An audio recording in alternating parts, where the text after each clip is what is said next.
Assalamualaikum warahmatullahi wabarakatuh.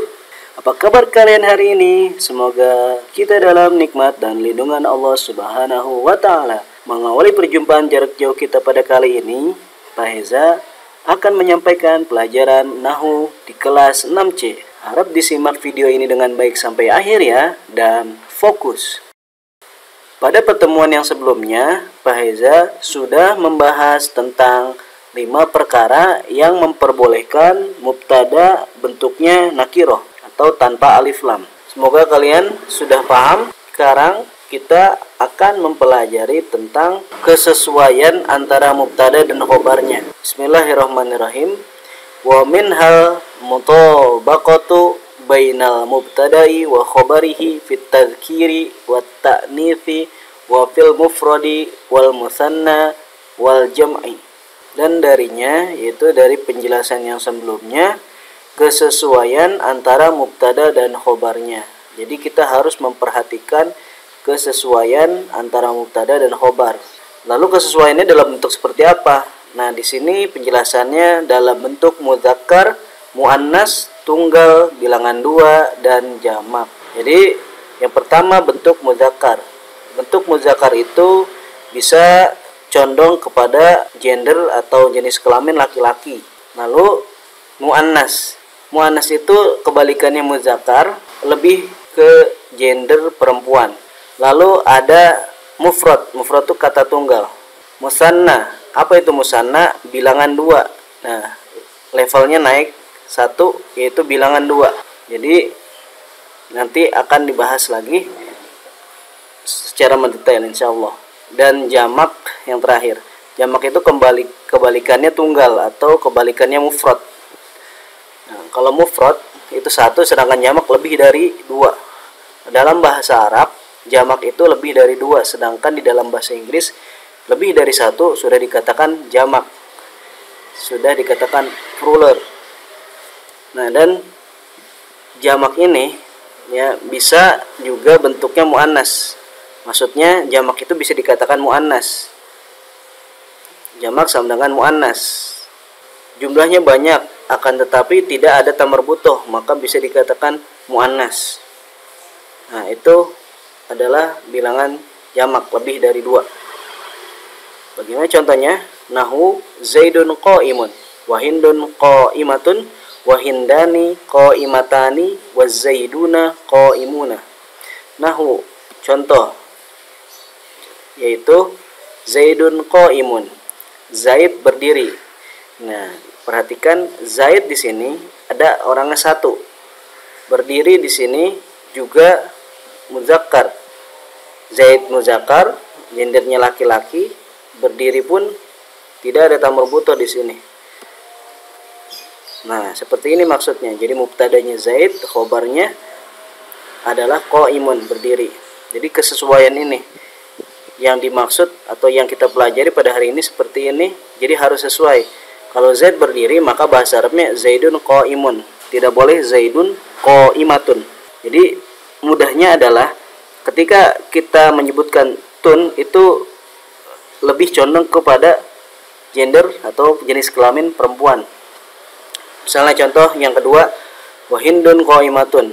Hindun berdiri. Nah, ini Hindun itu tidak ada ta marbutohnya, akan tetapi nama Hindun adalah jenis kelamin perempuan dan berdiri. Nah, di sini sama-sama artinya berdiri. Qaimun berdiri, qaimatun berdiri. Akan tetapi qaimun berdirinya itu nama untuk nama laki-laki, sedangkan qaimatun itu untuk perempuan.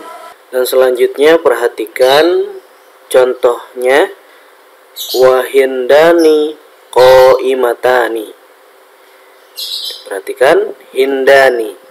Di sini artinya adalah 2 orang yang bernama Hindun. Jadi ada 2 orang yang bernama Hindun berdiri, qaimatani. Jadi mubtadanya ini bentuknya adalah musanna. Jadi bilangan yang 2, musanna itu.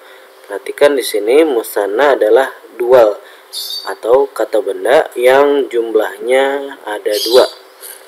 Jadi di sini kan ada 2. Maka khobarnya pun mengikuti mubtadanya, qaimatani, berdiri.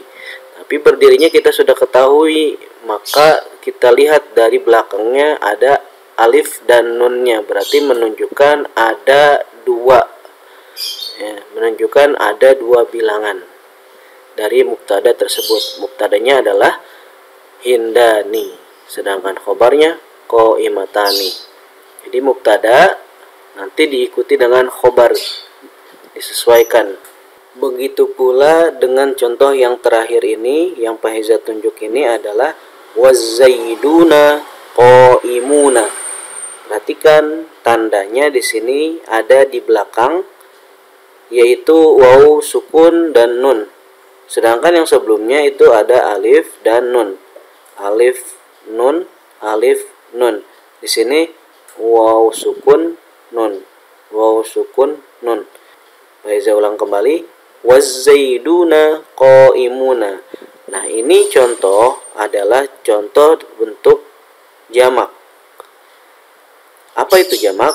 Jamak adalah kata benda yang jumlahnya lebih dari dua.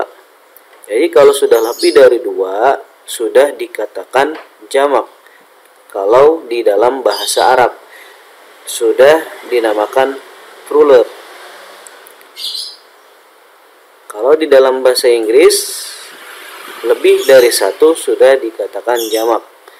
Kalau di dalam bahasa Arab, lebih dari dua sudah dikatakan jamak. Jadi inilah cirinya mubtada lalu diikuti oleh khobar. Kalau mubtadanya misalnya tadi mufrad, kata tunggal, maka khobarnya pun kata tunggal, mufrad. Jikalau mubtadanya itu muannas, maka khobarnya pun harus muannas. Jika mubtadanya itu mutsanna, maka khobarnya pun harus mutsanna. Jika mubtadanya adalah jamak, maka bentuk khobarnya pun harus jamak. Jadi harus menyesuaikan, harus mengikuti, tidak boleh sembarangan. Begitu di dalam kita belajar ilmu nahwu. Nah, itu saja materi pada hari ini yang Pak Heza sampaikan. Bisa kalian baca kembali catatan yang sudah kalian tulis mengenai keterangan muzakkar, muannas, mufrad, musanna, dan jamak. Jika kalian belum paham, silahkan kalian tonton kembali dari awal video ini sampai akhir ya.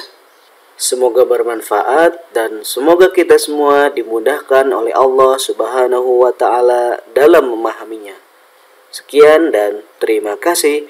Wassalamualaikum warahmatullahi wabarakatuh.